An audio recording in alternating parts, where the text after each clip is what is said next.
தாய்மாமன் தங்க மோதிர திட்டம். அதுக்கு வந்து ஜாய் அலுகாஸ் வந்து 1 பைசா கோட் பண்ணியிருக்காங்க. அதுதான் இன்னைக்கு வந்து முக்கியமான பேசு பொருளா இருக்கு. என்ன அப்டின்னா, தாய்மாமன் தங்க மோதிர திட்டத்துக்கு வந்து 700 அதாவது 755 crore 755 கோடி வந்து ஒதுக்கியிருக்காங்க தவேக அரசு.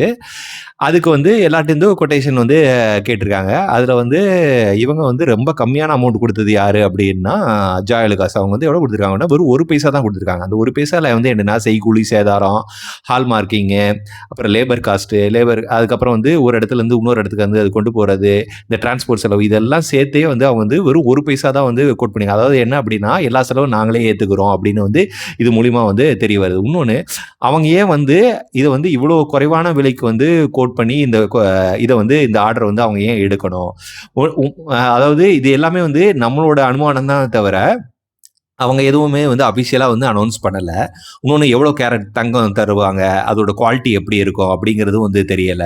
இன்னொன்னு எப்படின்னா, ஜாய் அலுகாஸோட ப்ராடக்ட் வந்து தமிழ்நாடு ஃபுல்லா வந்து எல்லாரோட வீட்டுக்கும் வந்து போய் சேரும் இது மூலியமா. இது மூலியமா அவங்களுக்கு வந்து ஒரு அட்வர்டைஸ்மென்ட் வந்து கிடைக்கும். மேபி அது ஒரு ரீசனா இருக்கலாம். இன்னொன்னு, ஏதோ ஒண்ணு நம்ம குடுக்குறோம் அப்படின்னா, பின்னாடி ஏதோ ஒரு ஆர்டர் வந்து நம்மளுக்கு பின்னாடி கிடைக்கும். அதுதான் வந்து எல்லாருமே நினைக்கிறாங்க. ஏன் அப்படின்னா, யாருமே வந்து ஏன்னா இது அடுத்து செகண்ட் பிளேஸ்ல உள்ள ஜிஆர்டிலாம் வந்து எவ்வளோனா ரூ. 410 ரூ. 415 குடுத்துருக்காங்க. இதுல என்ன அப்படின்னா, 11த் பிளேஸ்ல இருக்க சரவணா ஸ்டோர்ஸ் ஜுவல்லர்ஸ் வந்து 15,000 போட்டிருக்காங்க. அப்படி இருக்க சூழ்நிலையில இவ்வளோ பெரிய கேப் வந்து எப்படி இருக்கு? ஒரு கொட்டேஷன் குடுக்குறோம் அப்படின்னா, முன்ன பின்ன ஒரு ரூ. 1 ரூ. 2 இருக்கு. இல்ல மீதி ரூ. 10 இருக்கும். எப்படி வந்து இவ்வளோ பெரிய கேப் வந்து இருக்கு? இன்னொன்னு எப்படி வந்து இவங்க வந்து இவ்வளோ கம்மியான விலை குடுக்குறாங்க? அதுதான் வந்து இன்னைக்கு எல்லாருக்குமே வந்து ஒரு பெரிய சந்தேகமா இருக்கு.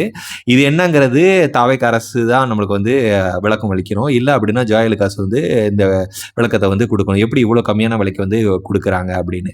இத பத்தி நீங்க என்ன நினைக்கிறீங்க? கமெண்ட்ஸ் வந்து சொல்லுங்க கைஸ். Thank you.